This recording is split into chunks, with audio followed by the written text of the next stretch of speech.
Ang presyon sa Iran ay pumasok na sa bagong antas. Ngayong Miyerkules, ika-15 ng Abril, 2026 ang nakikita sa Golpo ay hindi lang basta isa pang krisis militar. Ito ay ang pagkubkob gamit ang pagharang sa dagat, armadong alyansa at mga ruta ng enerhiya sa labas ng Hormuz. Nawawalan na ng kontrol ang Tehran sa rehiyon sa pamamagitan ng kipot at ngayon ay sabay na pinipressure mula sa dagat, himpapawid at ekonomiya. Ang pinakaagad na pangyayari ay malinaw. Kumpirmado ng Estados Unidos ang ganap na pagpapatupad ng pagharang sa mga pantalan ng Iran matapos mabigo ang mga usapan ukol sa tigil putukan.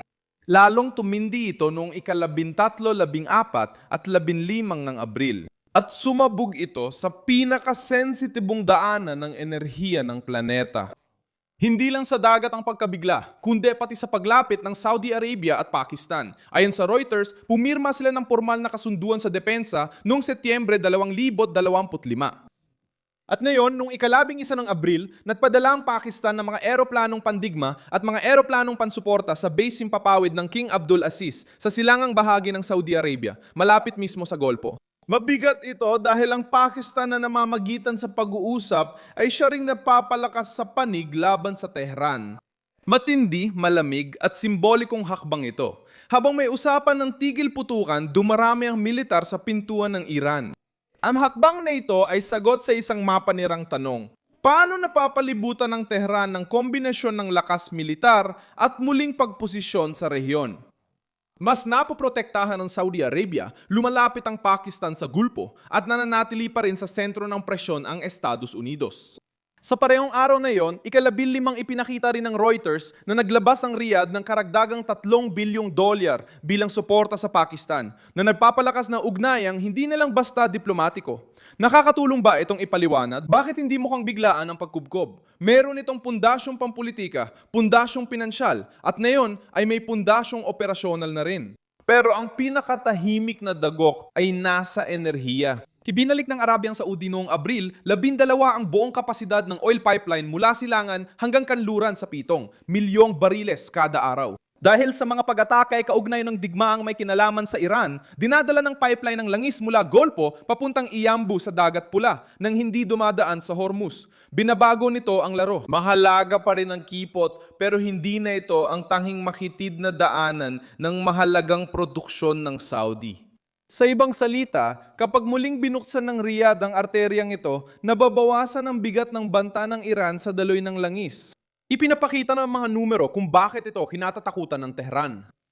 Ayon sa US Energy Information Administration, may oil pipeline ang Saudi Arabia na kayang magdala ng 5 milyong bariles kada araw at pwedeng palawakin hanggang 7 milyon.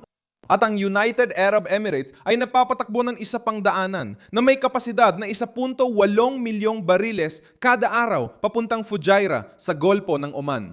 Hindi nito nalulutas ang lahat, pero lubos nitong pinahihina ang lumang sandata ng Iran na gawing pandaigdigang panic button ng Hormuz.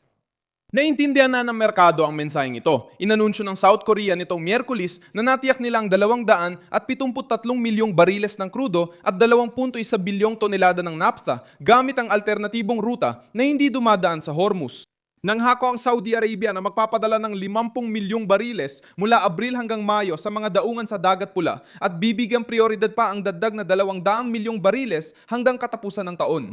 Ipinapakita nito kung bakit may pagbabago. Nagmamadali ring umiwas ang malalaking mamimili sa mismong makipot na lagusan. Kapag naghahanap ng alternatibong ruta ang mga mamimili, hindi lang militar, kundi pati ekonomi ang impluensya ang nawawala sa Tehran.